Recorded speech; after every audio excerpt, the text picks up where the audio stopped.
Hello. We're going to do radical equations. Radical equations are ones that have radical signs in it. This one has a cube root. I have two examples for you. I think it'll cover about everything you might need to know in this section. So let's solve this for x. What a scary looking problem, but it doesn't have to be. You notice the first thing is this plus 8 is not under this radical symbol, and that allows us to do stuff with it. So I'm going to subtract 8 from both sides.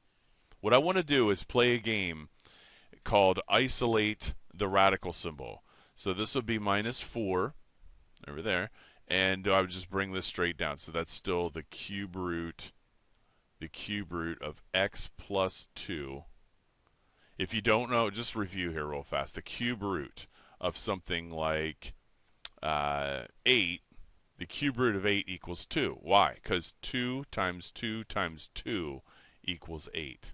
Okay, it takes 3 2's to make an 8, where the square root of, say, 4 equals 2. But whenever, I don't know if you know this or not, but the square root symbol has a little invisible 2 here. So if you didn't know that, that's good to know, because it's just assumed that if you don't see anything here, that it's a square root symbol. So otherwise it'll be a 3 or a 4 or whatever.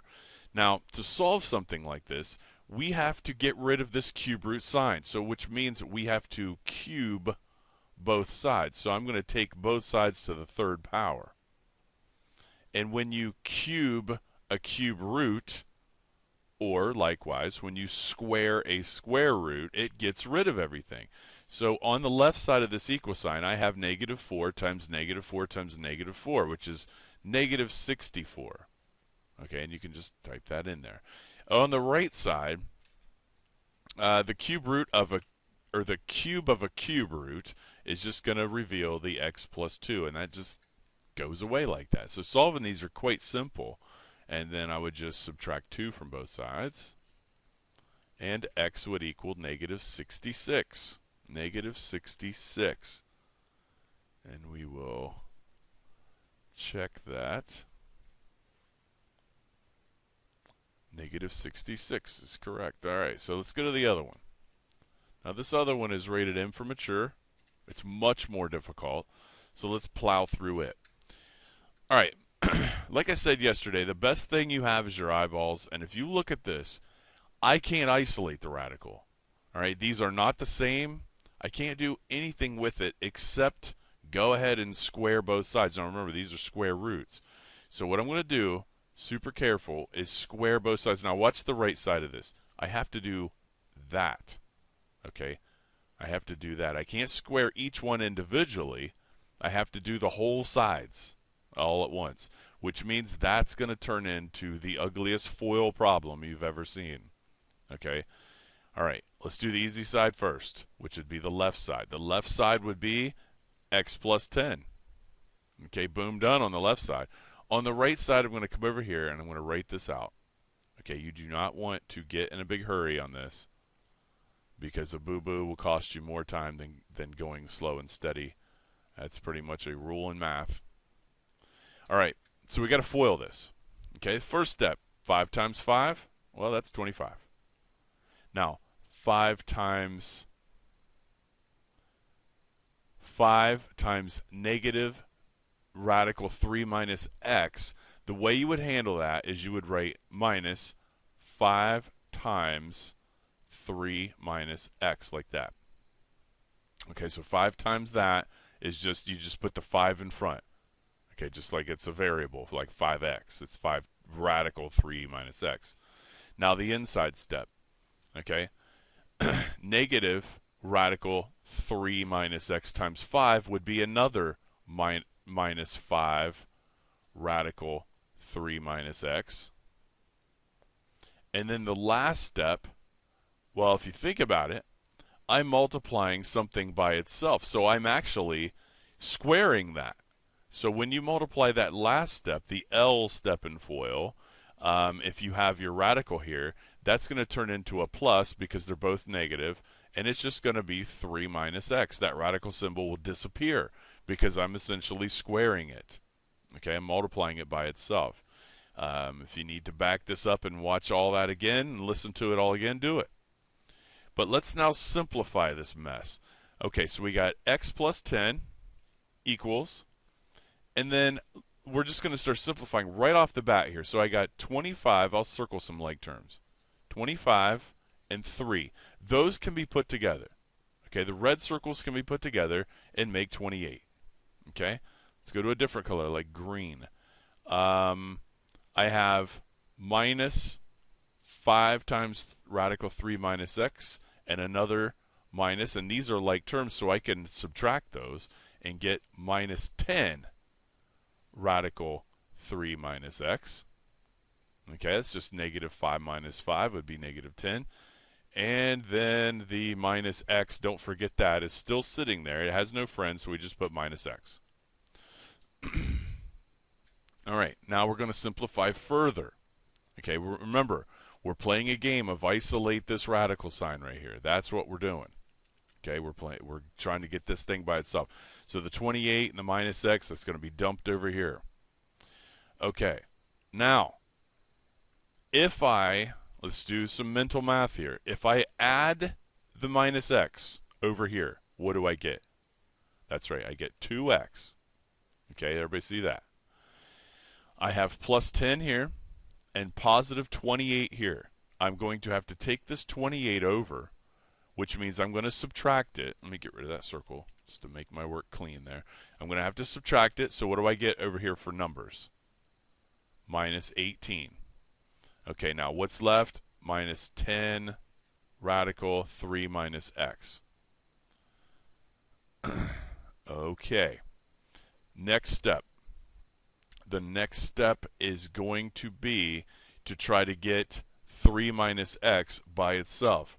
So I'm going to divide everything by negative 10. This may not be the fastest way to do it, but it's how I'm choosing to do it. That's going to cancel there.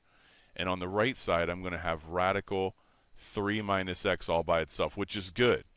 On the left side, I'm going to have some yucky fractions. So that's going to be, let's see here, negative 1/5 x plus, because those are both negative, 18 tenths. 18 tenths was divisible by 2, and that's going to be 9/5. 9/5. All right. So now I'm going to square both sides. All right. So I'm going to square both sides now. Square that, and I'm going to square that. And on the right side, I'm going to get 3 minus x. And on the left side, I have another FOIL problem. All right, so now we're going to FOIL this side here. Okay, so I'm going to come over right here and do that nasty problem. There may have been a better way to do that, but we can handle this. The question is, can I do it before the time runs out, the time limit runs out? So we do first and outside and inside and last.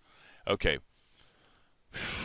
Negative 1/5 x times negative 1/5 x would be a positive 1/25 x squared.